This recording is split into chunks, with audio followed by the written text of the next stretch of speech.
My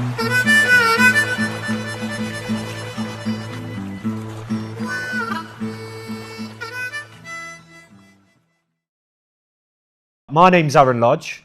Most people know me as Bodge, and this evening we are delighted to be down the Chang Muay Thai boxing gym with former world champion Muay Thai fighter, turned head coach, Lee Chesters. How are you, mate? I'm all right, thanks. Yeah? Nice to see you. It's a lovely little evening that we've got here. We've managed to get the sofas out. Yeah. You can hear the little pitter-patter on top of the roof here. It's actually quite calming. Yeah. And we're just going to sit for a few minutes, mate, and talk about this gym that's out here in Mansfield, which you've had for a fair while. Mm-hmm. But we also want to roll the years back and talk in depth about how a boy born in the 70s in a mining village in Doncaster went on to become world champion in the sport of Thai boxing, Muay Thai. It's not a story that you hear every day, and we're really excited to hear how the journey of this brings you to this point now, mate. Yeah. You know what I mean? Well, thanks very much. It sounds great. Yeah, I'm already a little bit shocked with that introduction, to be fair. Yeah. There's a lot in there, isn't there? Yeah. Crammed in. Like. Yeah. Just where do you want me to start? I suppose that the most poignant thing for us hearing your story is how you started out as a professional footballer in your younger years, and then transitioned from being a professional footballer into pursuing a career in Muay Thai. Yeah. The professional footballer is a bit of a push because I never actually made a first team appearance, but I was at Doncaster Rovers for 3 years. I was at Huddersfield Town before that. Yeah. And then, which as a schoolboy, I suppose we could start at Huddersfield Town really if you wanted to. Yeah. Started, went for a trial at 14. God knows how it happened, but I managed to get. I got the 2-year schoolboy contract. Was first on the team sheet all the way through the 2 years. It was an amazing time, to be fair, at Huddersfield. But then when it came time for the apprenticeships to be given out, I was told I had to sort of hang back, and I sort of became a trialist again. Ultimately got released. The reason was I was just never going to be big enough. And this was you playing as a goalkeeper? Yeah, sorry, yeah, as a goalkeeper, yeah. Which turned out to be 100% true. It turned out to be to be right. And I'll always respect George Malall, the coach at Huddersfield, for doing that. But I was determined to have another try, and I trialed at many places, various degrees of success, and then ultimately went to Doncaster Rovers, and they actually said no at first as well. They took another goalkeeper on. Was that because of the height thing again? He was a big goalkeeper. He was a great kid, to be fair. He was just a big. He was a big lad. And I actually got into the army. But just as I was about to leave, I got a phone call at the beginning of the season, pre-season probably, I think. Yeah. And they said that he'd got injured. He'd injured his knee. And would I want to go and basically try again? And basically see what happens. And they were your two options at the time, is that you either go for another trial? I was in, it was go back and basically see what happens, or go in the army. And like I say, I was in. I'd got into the Gunners. I was pretty much on the train, and I decided to give it a go, and I ended up being there. Bit of divine intervention, really, mate, because it'd have been a completely different set of circumstances. Yeah, it was good. I had a good run in the youth team. Again, it was one of them where I could have been released at any time. I think it was. I was never, looking back, I was never going to be a professional goalkeeper, like first team dude. Yeah. But I do think I think there's a space for somebody like me in football clubs now. And if you look at Scott Carson at Man City, the number 3, where he's a big part of the squad, because I was like, I was like the buffer for everyone, you know. It was amazing for me to train with the first team and to be around people when I was like 17, like Billy Bremner. I mean, iconic player for English football at that time. Yeah, I mean, he was the manager. Billy Whitehurst was there at the club. He was well renowned in. He ended up playing for Sheffield United and stuff like that. Renowned as being like the hardest man in football. He was amazing with me, actually. He looked after me a lot. And then obviously our youth coaches and stuff like that. Yeah. I always felt like I was on the fringes, but I pretty much would have run through a brick wall for him, to be fair. Yeah. And, you know, and ended up being the main reserve goalkeeper for a while. So you got to see a lot of it, like you're saying, in front of you happen, like with the first team. And and it must have been quite an entertaining time in the kind of late 80s, early 90s. Well, yeah, it was football was pretty hectic around 1990 to 93. Yeah, I was there, and it was a great time. It was, and I mean, we're still in contact now. Yeah, well, we've just seen Christmas. you train somebody that you actually used to be at Doncaster Rovers with. Yeah, Mark. He's actually a physiotherapist now. Yeah, he did both his cruciate ligaments in. Really? During the time he was there? During the time he was there, yeah. Mad. And that's how he ended up becoming a physiotherapist, because of the. The large bill it would have cost him to sort. yeah. I mean, things have moved on since he did both his cruciates, bless him. But we're still really, really close. Yeah, and it's great. Yeah, so you get to a point at 19 years old where, I mean, your parents had seen you pursuing a career in football, and then you get released at a tender age, really. And I think it's still very much something now that there's a lot of lads that get released at a young age and they don't really have a pathway, because I suppose they're very tunnel vision in the way that they kind of go about stuff. Well, my mum and dad were amazing, to be fair. And I think if anything, if football gave me anything, it was, I mean, my mum was very much in the background. She was always at home, but she was always, she was always supportive in that way. She'd make sure everything was ready for me. But the main thing I'll take from my football time was the amount of time I got to spend with my dad in the car, on the way to the games, or even just on the way to the coach. When we were at Doncaster, obviously it was quite far, a lot of things, so we'd follow in the car. But that trip, that's what I'll always remember about, listening to country western with my dad. And, is that what got cranked up on the way to the matches? Yeah. Country and western music on the tape. Yeah. And before the days of streaming.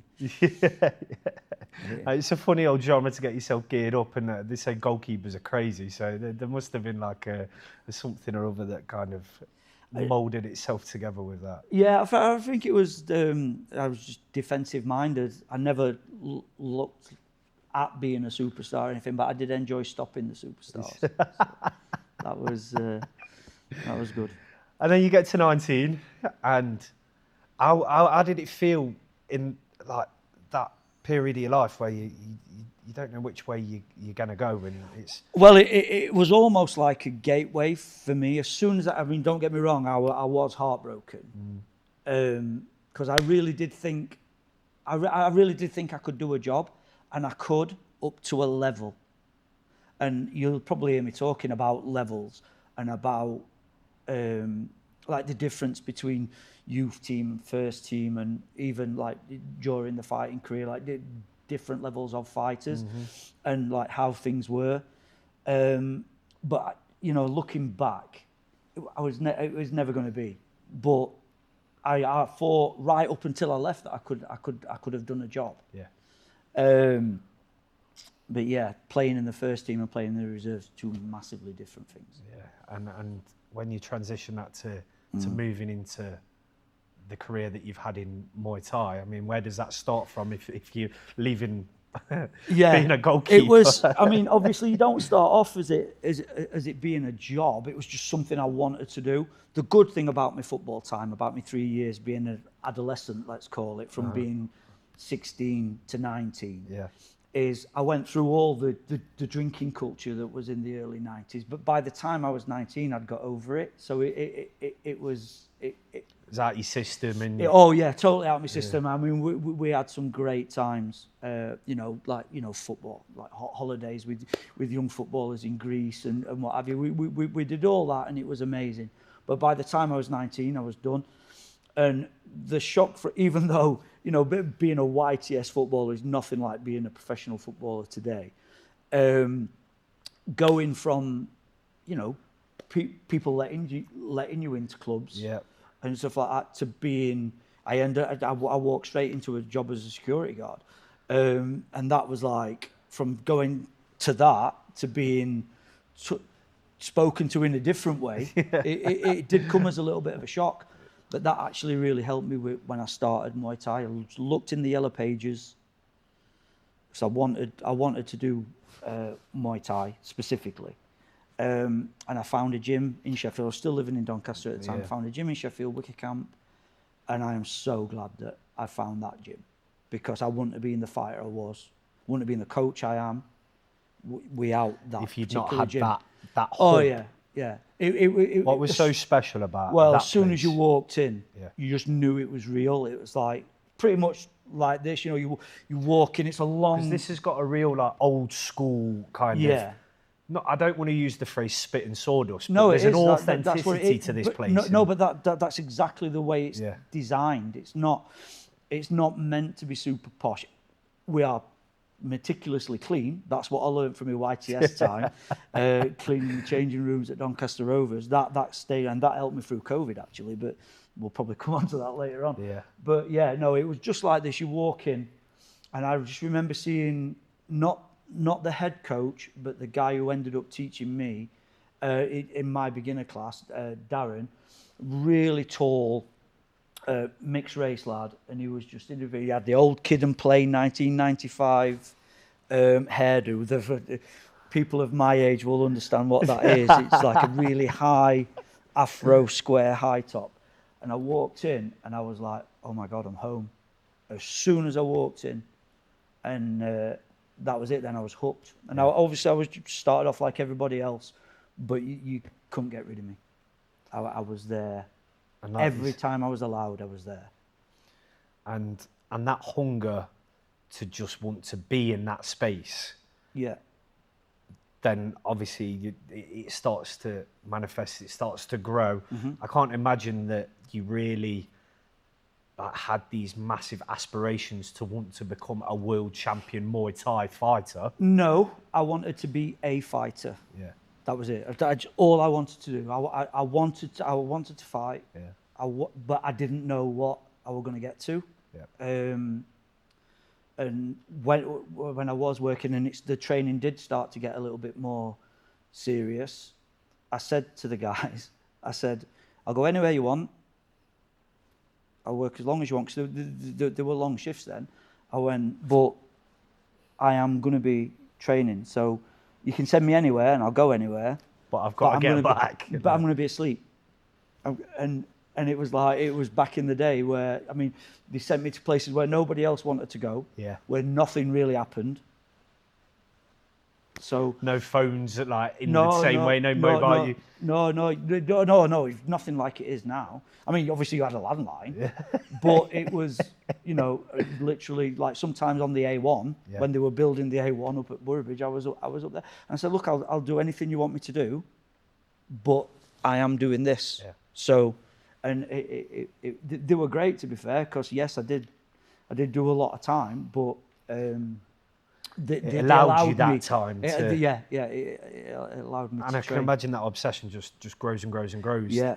And I think sometimes maybe having a job that is like that can also help you want to realise that this is the direction It's not the only way to do it, because I do know that there has been some high-level fighters in the past, and I did really admire that have had like proper jobs as well. And for me to do that, it was virtually impossible. I had to be focused. I was very, very lucky, actually. Yeah. In the work that I did before I went full time, I was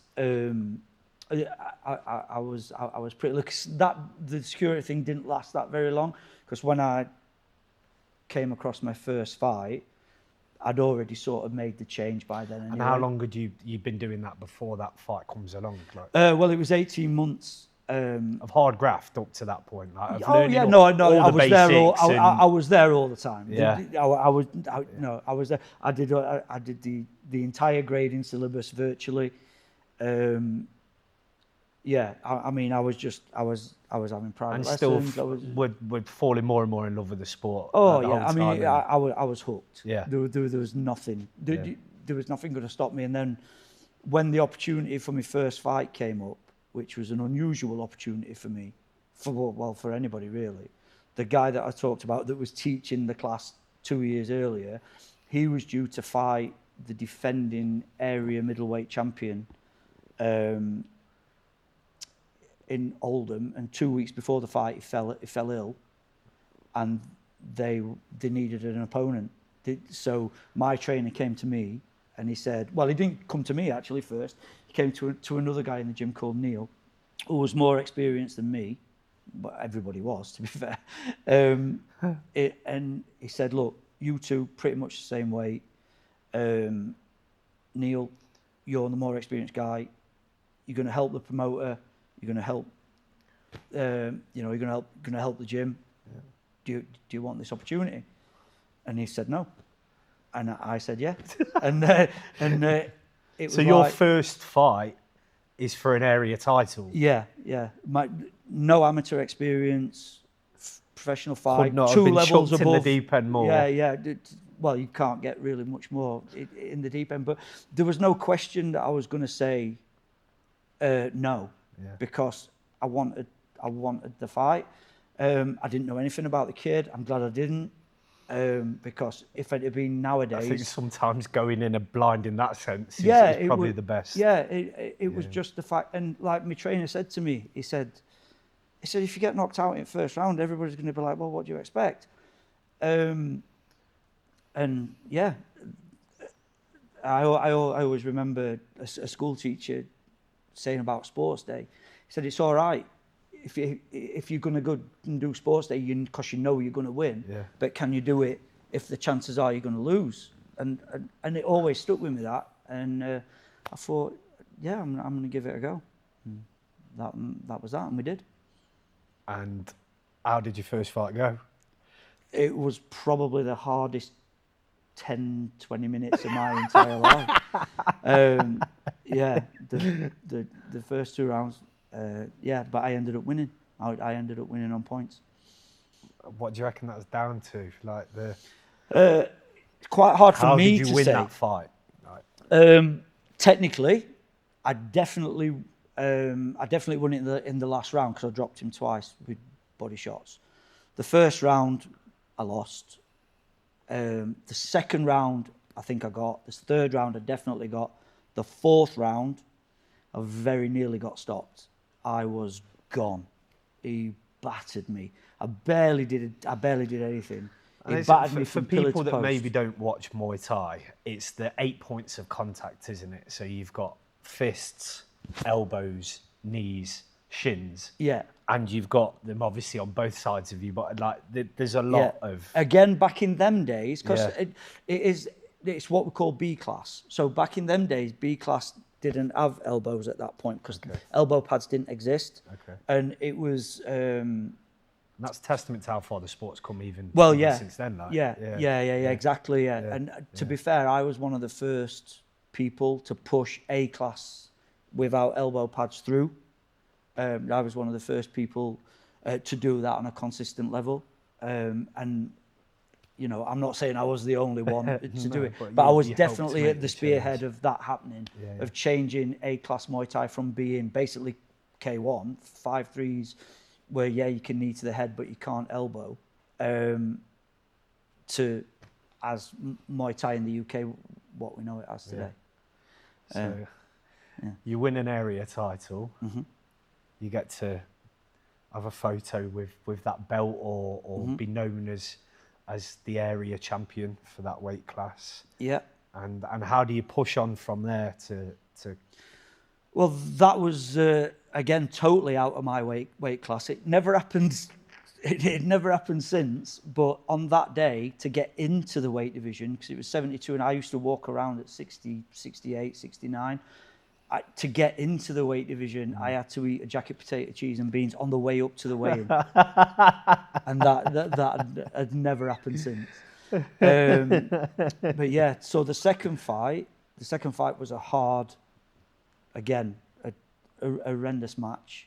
My trainer said to me, he said, look, we can't get, and the kid was two-weight British champion at the weight division that I ended up, it being one higher than what I ended up settling at. So that was at welterweight, I believe, at 67 kilos, that one. And that was against a kid called Tony Marriott, and he had 13 wins and 1 loss to my 1 win. And that, again... The odds are completely stacked against you there, mate. Yeah. He was... if you thought you'd been thrown in the deep end in your first fight... Yeah, well, going back to that, because I beat a champion, my English fighting name is Defeater of Champions, which meant a lot to me when Mick gave me that fighting name. That was pretty special. Yeah. And yeah. But then it must have been a consistent throughout your fighting career. Well, again, but everything... You were able to dethrone and... Everything was at the deep end, though, because the second, like I say, the second fight, again, I was getting mullered. I was getting absolutely mullered. The first round was torrid. He just battered me. I can safely say, punch-wise, I've never been hit as hard to this day. Really? He was a little whirlwind. He battered me. But I ended up knocking him out in round 2 with a head kick. And that's what I ended up getting known for. So he was unconscious for a while. It was a bit scary, to be fair. You couldn't... It's all fun and games, isn't it, when you're in the fight? But then it must be one of them where you're watching someone on the floor and it's only his second fight. Yeah. And he's not moving for a bit. Well, I after the fight, I mean, I was stood there waiting because I thought... I bet you're in a bit of shock that I thought my foot had slapped him. I thought my foot had slapped his face. Yeah. Because you could hear his jaw break, and it goes... You can hear it on the video. The video, it's not like it is today. You were very, very lucky if you had somebody with a video camera. They were about this big, and it was miles away. The production values of the show weren't great. They're a lot better today. Obviously, no TV coverage back in them days, especially on a fight. It was very much, obviously, with it originating in Thailand, it's one of them sports in this country that is... Yeah. It's a niche sport. Yeah. And at the time where you were a professional, it must have been really niche. Yeah. You don't realise it's niche because you love it and you can't understand why nobody else knows what it is. And nobody else loves it as much as that. Yeah. It's like, how come you... But yeah, like I say, it was scary, that, because you could hear it. Like I say, I just thought my foot had slapped him, but it was my shin that hit his jawbone. I mean, there is a good photograph of it up there. Is it over here somewhere? See in the middle definitely have to get zoomed in on that at some point. Well, in the middle there, that was actually in Sheffield newspapers. Is that the motion shot of it happening as well? Yeah, you can see it because it was in the days before the super... Yeah. And you can see the flash go off as it hits him. And like I say, that ended up being in the Sheffield newspapers. But yeah, it was... and then... things just kicked on from there, really. Yeah, and you went on to you fought for a British title. Yeah. You fought for a European title. Yeah. After the British title, my trainer said to me, he said, "I'm going to take you off the title track. You're pretty much going to fight everywhere, anybody." We went to Thailand. We went to Eastern Europe. We went up and down the country. Was fighting pretty much give or take between 4 and 8 weeks. Every 4 and 8 weeks we was on it. And that consistency of fighting, which can be difficult in combat sports sometimes. Did you enjoy I how regular loved it was? every minute of it. It's like it weren't an issue. Things get to be an issue as you get older and your body starts to wear out a little bit. Yeah. But you couldn't stop me. It was. And how old are you at this point? Like, what would I be? 1996. I would have been 22. I was born in 73, so 22, I think. Yeah. Yeah, I think I actually had it was my 22nd birthday, the day after my British title fight, because that was on the 1st of December. Yeah, in 1996. It's not a bad way to spend your 22nd, is it, right? Yeah, and then knowing that you're British champion. Went to Thailand 2 weeks afterwards, and had my first fight in Thailand. And that would have been over Christmas, and yeah, it was exactly. Yeah. What do you think to Thailand from the time you spent over there? How there's no better place. The pinnacle, yeah. Yeah, are you talking about fighting or the place itself? I think obviously as a fighter and everything that it represents, but from what I'm led to believe, I've not been out there, but it's like on every street corner there's. But so is football, you know. That surprised me my first time. Well, yeah. Football's massive out there. They love it. Yeah. They absolutely love it. But yeah, it is. It's a very special place. There's nobody ever comes back from Thailand and goes, it was all right. They either hate it or they never want to go anywhere else again. Yeah, and you sit on the side of the fence of absolutely loving the place. Yeah. And you've got plans obviously to go back out there this summer with one of your fighters now, George Carter, who we will start talking about in a minute. We've just got the small subject of winning a world title to talk about. And that was 2001. 2001, yeah. The millennium's happened. You're cracking on. It was. You've been British champion. You've been European champion. You've been everywhere fighting. And I had a dip during that period where it was every time I took the step up in levels. I had 3 losses on the trot, 3 split decision losses against very high quality international opponents, and to the point where my dad said to me, you keep losing, I think it might be time.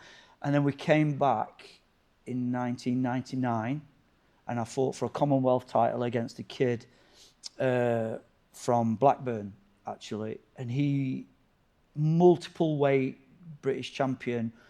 He was beatable, Lee Cox, but if you switched off against him, he'd knock you out, he'd clean you out. And I thought to myself, if I lose this, I'm done, because I knew that I'd found my level. And once I find my level, I don't think in just grinding it out for the sake of grinding it out. And I thought, Commonwealth title, and with the massive amount of respect for he's so tough, the amount of improvement I'd gone from doing them international, like losing 3 on the trot, it looks like it was my easiest fight. It wasn't, but there's a certain amount of experience that you've taken on board. And I knew how much I'd improved. It was like, I won quite comfortably. It's the first time I've ever controlled a fight from start to finish. But on the other hand, it's probably the most smashed up I've ever been. I've never been. I couldn't get in my car. My feet were swollen up. It was because it's such a brutal sport, isn't it? And that's the beauty and the beast of Thai boxing. But then obviously after that, there was a couple of good experiences. I was the main event on the King of Thailand's birthday in London, and winning beat the champion of Southern Thailand, and that got me into the top 10, which got me the opportunity to fight for the WMC world title. And as a fighter, how are you feeling around that time? Like you're saying, it's the first time you've controlled a fight from start to finish. Then you go on to fight for the King's birthday. You're starting to really build a name within the sport. Yeah, well, that was a scary one as well, because I actually had 8 stitches in my head a couple of weeks before that fight for the King's birthday. And my trainer was fuming, actually, because the doctor of the show, checked the thing, and he turned around to the referee straight away and he said, "If that opens up, just stop it straight away. Don't even ask me." And that was your trainer saying that? No, That was my trainer was fuming about it. He was like, "I can't believe it," because I just thought I can't get hit. Yeah. There's no, and it's a very, very cagey fight. That it's a very, almost boring fight. But I had to be really, really clever, and he never landed an elbow on me, which was. And so it never opened up. At no, any point? It never opened up. It was fine. Yeah. And I managed to scrape by on points with that one, but that got me the opportunity against the champion. So. And you went on to win that world title. I did. Yeah. And that belt is known as, that's the pinnacle, isn't it? Yeah. Again, you lay me back in the time. I think things have changed slightly. There's a couple more, but that was the one that was sanctioned by the Thai government, the Thai royal family. That was one. I mean, obviously you've got things like One Championship now, which is massive, brilliant. It's all good, but back in them days, that was the one that you went for. And the thing about the champion there, when we went to the weigh-in, he was used to fighting so much bigger people. My friend was with me, and he's a cruiserweight, and he actually thought he was fighting him. And when I walked into the weigh-in, and he sort of looked round me, and he looked at Christian, and then his trainer went, "No, it's this guy." And he was like, and I saw him smile, and just then I thought, "Do you know what? I've got a chance here. I think I've got a chance here." As soon as just this little smile came on his face, and I thought, "I've got a chance here." And then the fight happened, and that was again Union Jacks everywhere, Thai flags everywhere. Where was the actual fight? It was in Manchester. It was in Manchester, and it was my own little piece of history. It was the first time that they'd sanctioned it outside of Thailand. So an actual world title fight outside of Thailand. It was and yours was the first fight that. It was the first time that they'd sanctioned it outside Thailand. Yeah. So it was great. So the champion came over. We had all the, we had the owner of Lumpini Stadium actually gave me the belt when I actually won it. But we did all that, and then the fight started. We did all the national anthems and everything. Then the fight started, and in the first 10 seconds of the first round, I threw a right hand, and I'll never forget it. He just caught it like that. He caught it in his glove, and he just pulled my arm, and he hit me with an elbow, and my eye just went. And I thought, he's cut me, and managed to get to the end of the round. And my trainer just pushed it, because it had not cut, but it had dripped down. So he just pushed it above it, and he went, "Yeah, just watch out for that elbow, son." But yeah, the thing about Moeki was very clever. I just knew straight away I couldn't try and overpower him. He was just so technically. Yeah, it was. So I had to be quite sly in that fight. So again, back in the day, if you got a cut, they stopped it straight. Even now, is there a lot more leeway now, or? Yeah, loads more leeway. I don't know if it's a thing from HIV, because we're talking very early 2000s then. Late 90s. It could have been that, but my friend got stopped once, and he hadn't even got a scar. It was like they were really strict on it in them days. And in fact, when I defended the world title, I've got 12 stitches in my head there. That's what they stopped it with, because the blood was squirting up. So, yeah. So, talk about winning it for about 5 seconds. You called the white elephant for a reason. Yeah. Exactly. Yeah.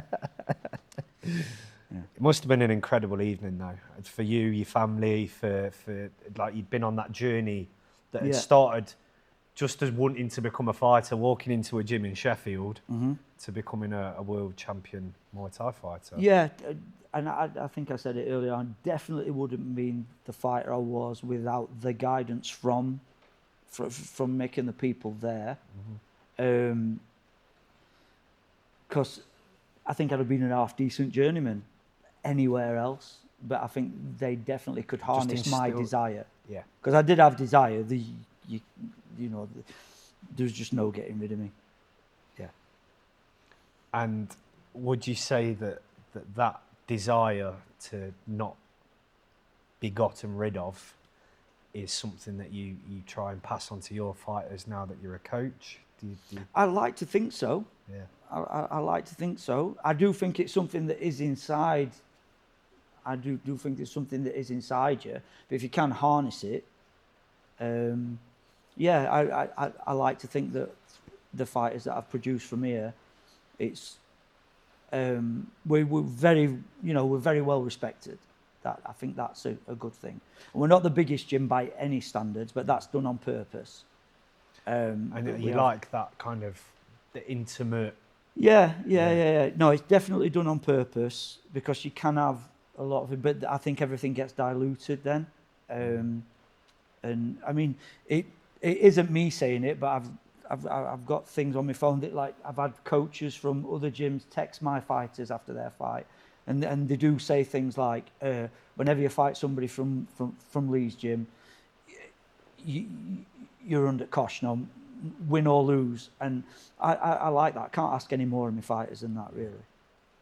Yeah, and one fighter, obviously in particular, which is kind of the reason that we're sat here having this chat now, is because George Carter, who I knew from, he was like 2 or 3 years above me at school. Yeah. And used to knock about with one of my cousins, and I remember him coming up to me one lunchtime and saying, "Oh, if anyone gives you any jip, then you come and speak to me," kind of thing. I think he was like year 11 at the time, I'm year 8. Yeah. And 10 years on, when we set up this media company, he was obviously making waves within Muay Thai, but you came across him he came to you in what, 2012, somewhere around there? Yeah, 2012, yeah. He was working for a gym, and they asked me to help coach their instructors and their fighters, and he stood out straight away. I've been very, very lucky with him because I've had a nucleus of dedicated fighters. My oldest son, Ryan, him and George turned professional about the same time. Ryan had a very similar trajectory to me until COVID happened. And then when COVID happened, he won his Intercontinental title the week before COVID shut everything down. Really? And then his family life took off. He concentrated on because everything was so much more, like, you couldn't. Your priorities maybe change a little bit. And I thought COVID had done George, but done Ryan a favour, but it actually was the other way. George had to wait 2 years for he had his WBC English title fight set up, and that was due the week after COVID shut everything down. Wow. So Ryan managed to get his fight in. Yeah. But I think that was also a little bit like, almost like we didn't know at the time, but an ending. And it's funny how things like that, in hindsight, and it kept sometimes you don't realise. Yeah, the fire was just burning inside George. Yeah. And he used that time wisely, I'm guessing, during COVID. You can't ask for anything. You've got nothing to worry about with George. As regards outside the gym, he's not going to be doing. I mean, he runs marathons for fun. So does his brother. Yeah, he just does it. He doesn't even count it as part of his training. And for me, running was a necessary evil. It's just not. Yeah. I'm not cut out for it. But it's one of the things that I had to do. But it was fine for me. But George does it just for fun. Yeah.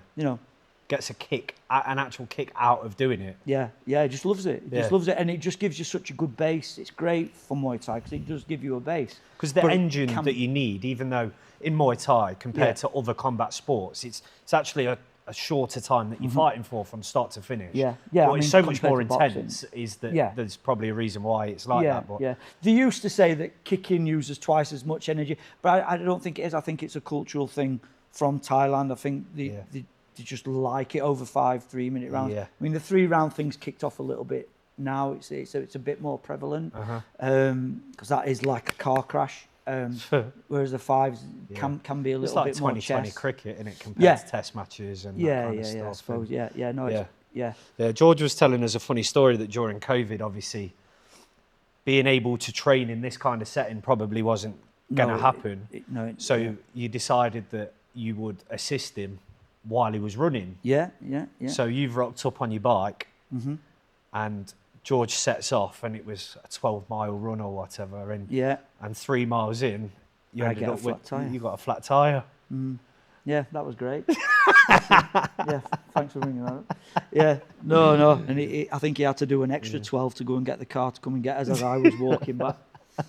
But yeah, there's there's loads of little things like that we could talk about, but you know, there's the stuff in between the fights that we remember, you know, as coach and fighter.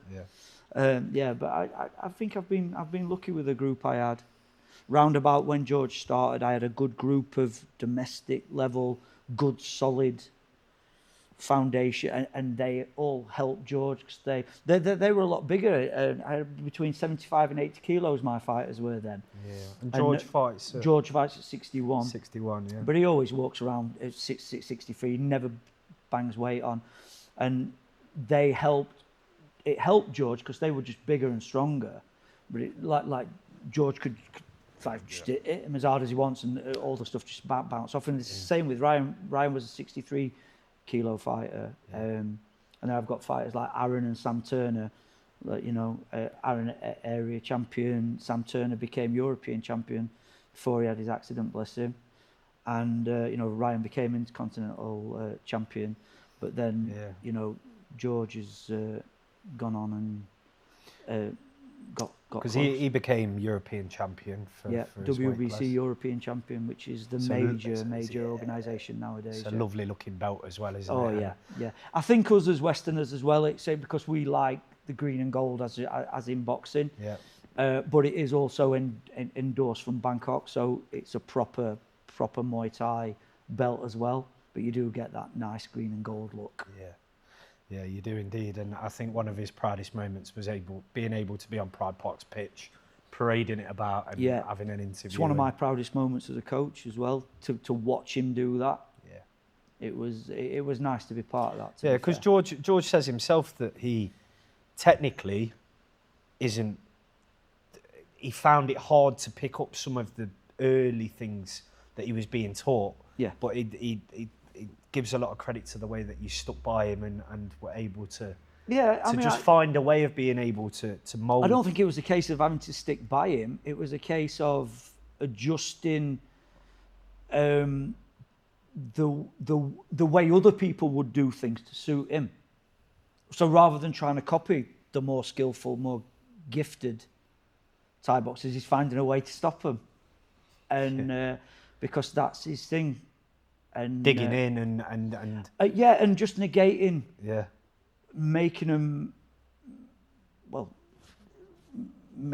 stop breathing basically, so they can't think, because that was George's superpower. Yeah. So it might not be as pretty as a lot of, and do you know what? He's lost point decisions simply because the other guy looks more nicer, stylish, and you know that's not necessarily wrong. He hasn't been ripped off in any way, but it's a little bit like, you know, just because it looks nice, does it mean it's any better? Type 1,000 thing, ways to skin a cat, and but it is what it is. You know. Yeah, so he obviously became European champion for his weight class, and then got the opportunity to go out to Italy and defend that belt, and that was a split point decision loss, but what an experience to be able to. Yeah, again, it's not it's not the wins and the losses really that's the issue. You know, you're always going to be under the cosh in Italy anyway. Yeah, it is what it is, and I'm sure they think the same when they come here. I mean, I think George won, if I'm honest. I do think we probably could have done a couple of things different, but they dropped on really lucky. I'm not going to use any excuses or anything, but we got held up in Germany I don't know why they put us on a flight that stops over anyway, but they were very, very lucky because we got held up for nearly 12 hours. He was late for the weigh-in. We had to separate. They had to get us there. We had to interview him in a hotel room just after he'd weighed in. Yeah. 3 hours after he was supposed to because of the... Yeah. And you could tell what a Well, it was 3 in the morning, wasn't it? Yeah. By the time I got there anyway, I think. Yeah. So they dropped on very, very lucky with that, I think. Yeah, if he'd been firing on all cylinders and everything had run smoothly, it could have been a... But it was a close fight. It was, yeah.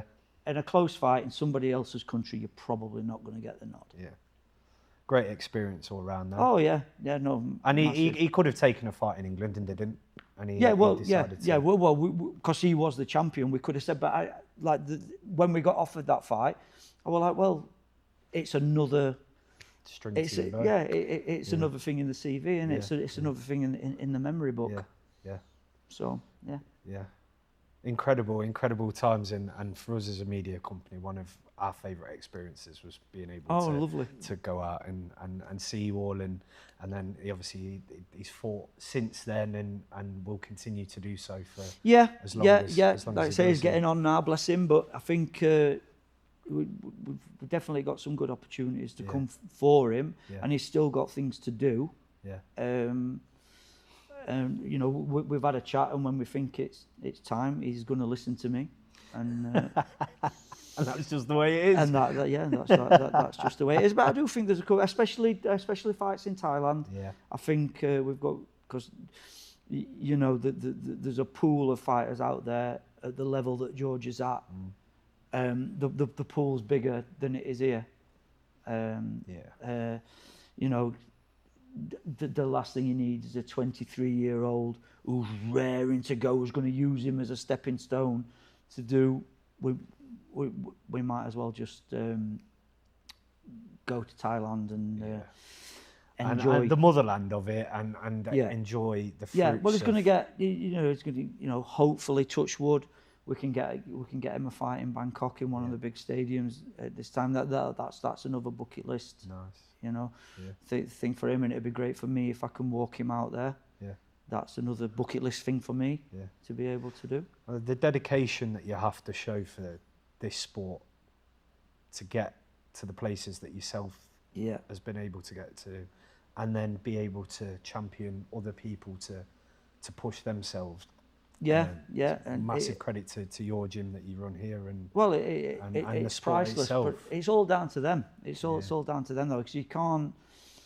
My trainer used to say you can't grow oak trees from mustard seeds, and that's just it's so true. Yeah. It's like, you know, because I have to say to him, well, again, I'm nicking mixed words. You know, if you want this, you have to do that. Yeah. Simple as that. Mm-hmm. And, you know, running was a thing I used to hate, but I used to do. Yeah. George is lucky enough that he loves it. I know he's so disciplined with his food that he has outside the gym, which is priceless as a coach. So I don't have to lock his fridge up like I had to do with some of the other fighters. Do you know what I mean? It's crazy. Yeah, I only do boxing to a certain degree, and I've tried to implement cardio as much as possible, especially this year. Yeah, it's your foundation. But does it make you better? But it's so hard to keep up with all of the other areas of your life in terms of diet, in terms of alcohol consumption. Yeah. And I mean, that's the other thing. Again, I think he did it when he was younger. He realised it didn't sit with him. Yeah. I'd had my fun between being 16 and 19, and it just didn't interest me. Yeah. All I wanted to be was a Thai boxer. Yeah. And that was that. And here we are now, and you start looking even further into the future. And your youngest son, Brian, when we first came across him, he was 14, and you could tell that he had something about him. But 2 years on, when we came and filmed our advert down here, it's amazing how much 2 years, and he's now 16, and he's about to leave school and pursue a Thai boxing career full time, isn't he? Yeah. Hopefully he's going to have my experience. He's going to have my experience as regards fighting, but he's also going to have my experience now as regards coaching, because I've had my oldest son, who, because I steered him down a road of not being full time, of having a proper job with proper prospects and stuff like that. And we've already got sort of a path worked out for Brian. I don't know how far he's going to go in respect of what. I'm not really interested in that because I don't want it to take away from what he's already done. Yeah. Because, you know, to be fighting professionally, I mean, he had his first fight at 9. And the way we did it is, he'd have one fight a year in Thailand where he can fight professionally rather than being on the junior circuit. And, you know, from being 12, he's fought men.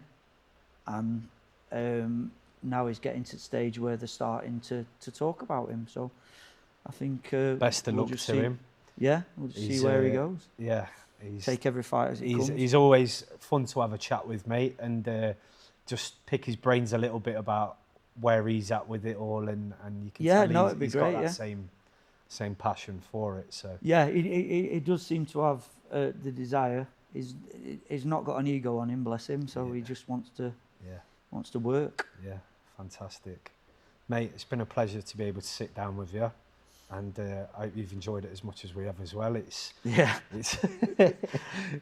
a big old story to unravel, but from being a schoolboy, aspiring footballer to becoming a world champion Thai boxer, and then championing other people within the sport, and still very much running a gym and looking to the future.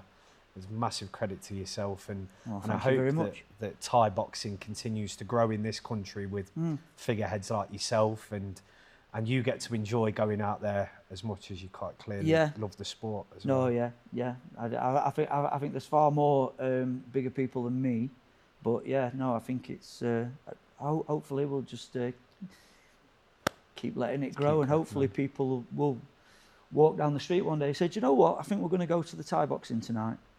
Because that doesn't happen at the moment, but I hope that does, like they do with the football. Do you know what? Should we go and watch the football? Do you know what? Should we go and watch the Thai boxing? I hope that happens. Oh, mate, an absolute pleasure. Bless you. Thank you very much.